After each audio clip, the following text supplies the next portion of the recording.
Ինչպես է գնահատում ձեր հնարավորությունները, շանսերը, ինչ պատկեր ենք։ Մեր Այո, ինչ պատկեր եք ունենալու հունիսի 7-ին։ Շատ բարձր Ժողովրդի հետ որ այո։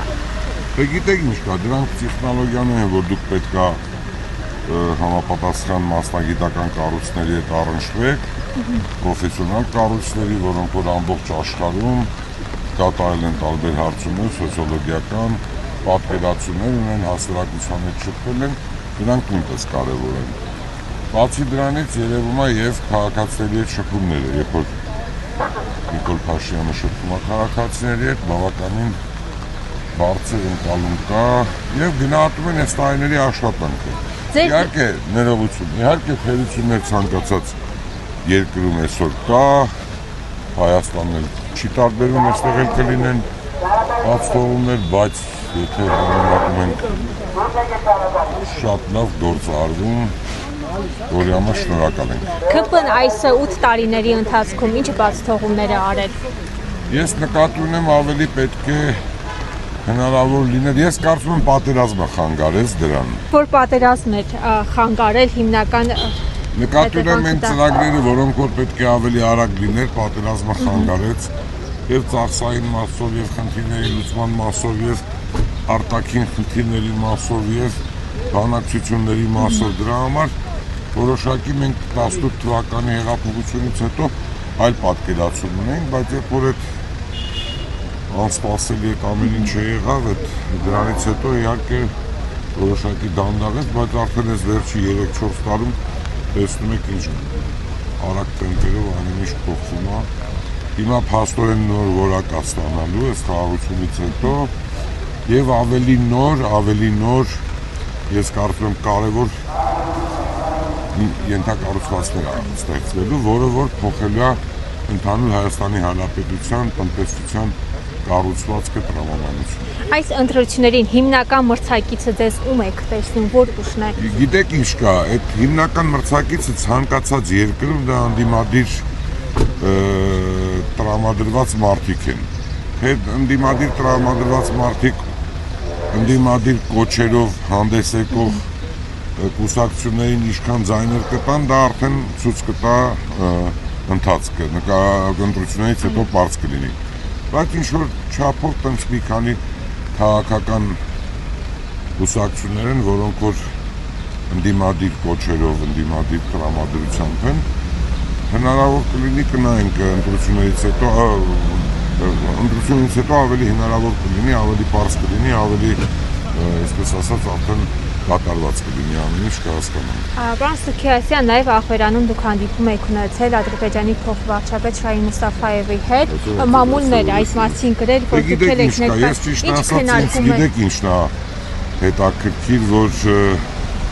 հետաքրքիր է նա, որ այս երկրում մեր պետության մեջ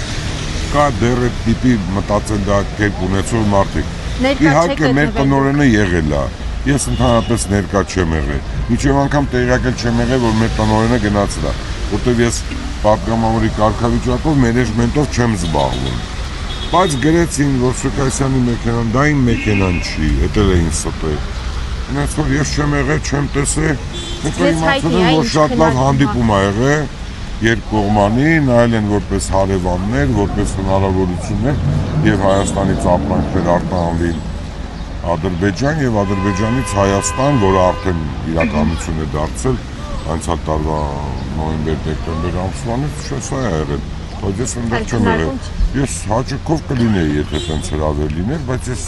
ցանկացած հրավեր, որը Հայաստանի Հանրապետության տնտեսության համար, որտեղ վերջին հաշվով մի լսեք ոչ մեկի, միակ գործոնը, որ հայ մարդը մնա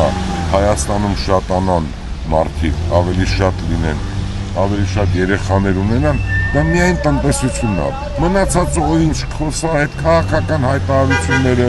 մարդը կարող ասի կարան ես 4 տարի սոված մնամ, բայց այդպես բան գոյություն չունի, որ X բայից գոյություն չի ունենա։ Նկատում եմ, եթե տնտեսություն չունեցաք, նախ շատ թույլ եք լինելու, ցանկացածը կարողանալու է ձեզ իշխել,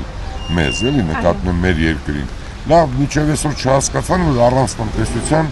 Ոչ մի բան ենք լինելու։ Հիմա Ադրբեջանի հետ հարաբերությունները ինչպես է գնահատում։ Տեսեք, դուք նշում եք, որ գնում եք խաղաղության, բայց հակառակ կողմից մենք լսում ենք, որ Սևանա լրջին Գյոբչա են ասում, Ես ճիշտ ասած ուզում եմ այդ հարցին,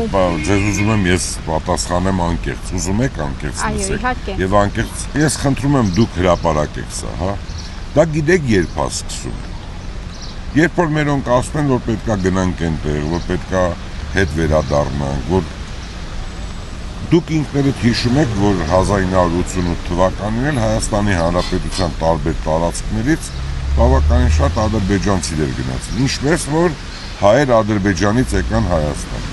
Իհարկե այդ ամեն ինչ արվեց Ղարաբաղի համար, ճիշտ է։ Հիմա Ղարաբաղը դուք ինքներդ լավ հասկացաք, ինչպես դատարկվեց, ինչպես այդ ամեն ինչը եղավ։ Նրանք ասում են, որ դուք Ղարաբաղ եք ուզում վերադառնալ, մեր ժողովուրդը տեղ ապրում, մենք էլ ուզում ենք այնտեղ վերադառնալ։ Բայց հիմա պետական մակարդակով չեն ասում, որ պետական մակարդակով արդեն չկա, որովհետև այդ գիտակցությունը կա, որովհետև Հայաստանի Հանրապետությունում իշխող քաղաքական ուժը այդ ամեն ինչը գիտակցում է, որ պետք է ցանկացած դեպքում խոսքի տերը լինի, թե պայմանավորում են, որ գնում են խաղաղության, պետք է գնան։ Այդ չի կարա պետությունների մեջ պայմանավորվեն գնան խաղաղության, գնան Ամերիկայի Միացյալ Նահանգներում էլ նախնական փաստաթուղթ ստորագրեն, հետո ինչ-որ սկսեն այլ բաներ ասել։ Ես ողջունում եմ, որ Հայաստանի Հանրապետության պաշտոնյաները եւ Ադրբեջանի պաշտոնյաները բոլորն էլ նույն ձևով ընկալումով, պատկերացումով, միջազգային նորմերը պաշտպանելով գնում են առաջ։